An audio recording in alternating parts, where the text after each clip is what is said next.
Good Friday evening to you. We'll call this the casual edition of the News Now. We've got all the updates tonight. We're live on all our digital platforms.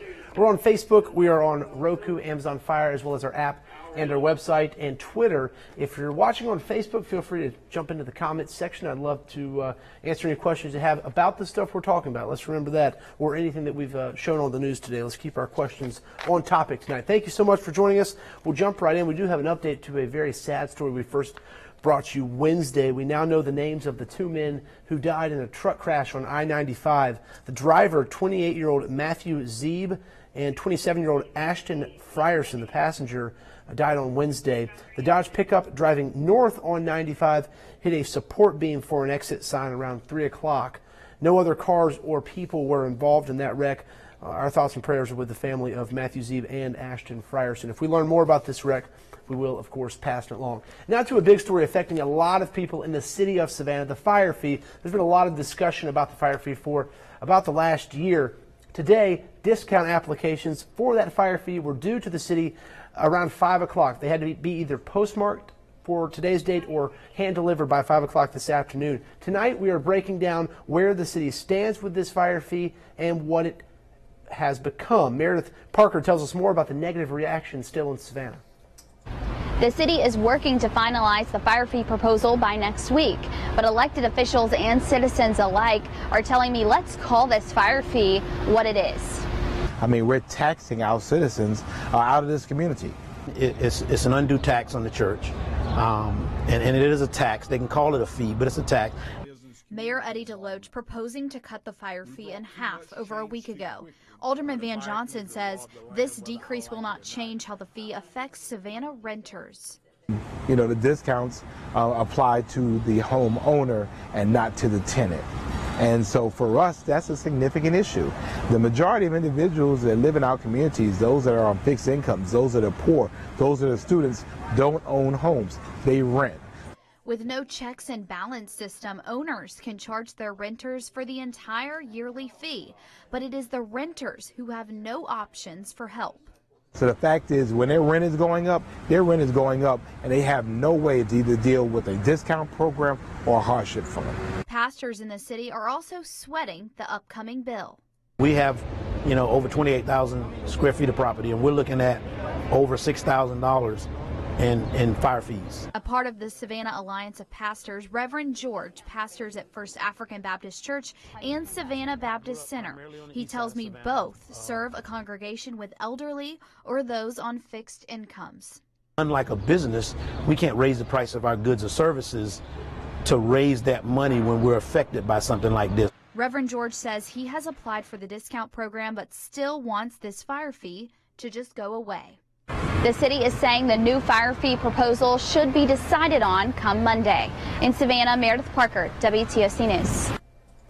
Here's a reminder, if you're unfamiliar with the history here, the city manager proposed this fire fee to council members last year in an effort to make up for a shortfall in the budget. Rob Hernandez telling council members then that the city could no longer dip into the reserve fund. Now, to that information on your screen right now, the mayor is proposing to cut that original $256 fee for single-family residence homes in half.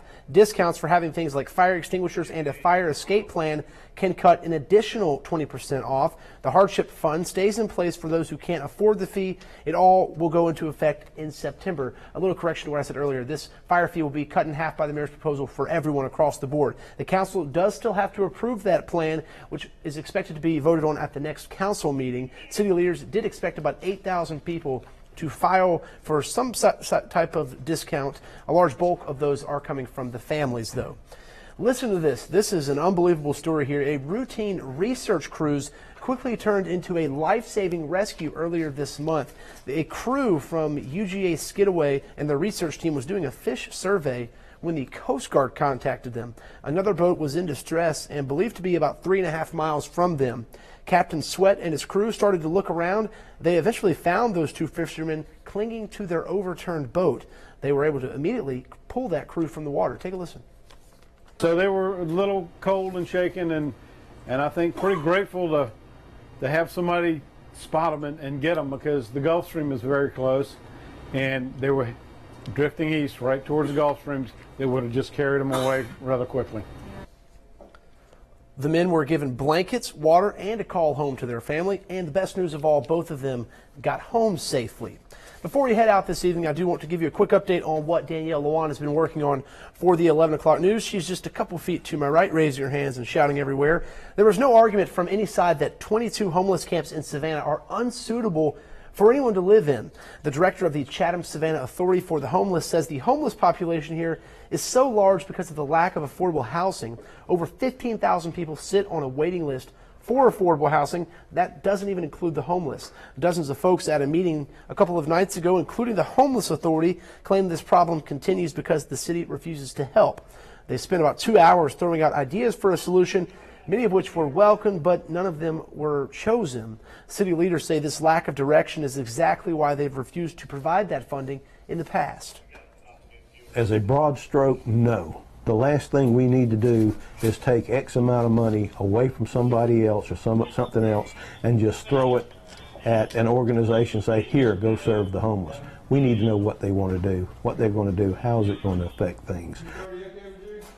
The mayor appointed Alderman Miller to the Homeless Authority a few weeks ago. He says he will continue to work with local organizations and the homeless to find a solution, but will not request the money until a plan is made. Danielle, once again, we'll have much more on that story. We'll hear from the mayor. We'll hear from Alderman Miller, and she'll kind of recap what some of the folks in the Homeless Authority community are saying. I do want to get to some questions because we do have a couple that pertain to the fire fee.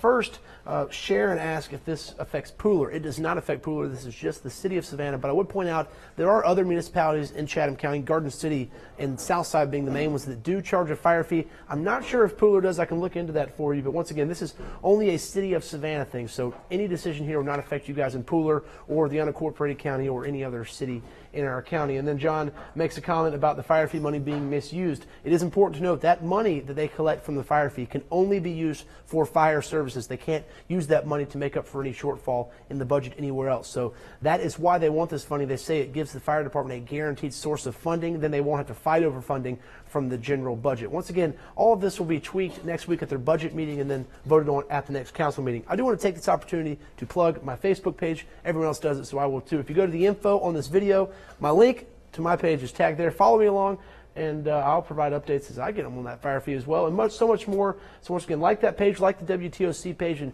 always join us back here at 9 o'clock. We'll have a weather update, and then again, we'll have another news update at 10, and I'll see you on air tonight at 11. Until then, have a great night.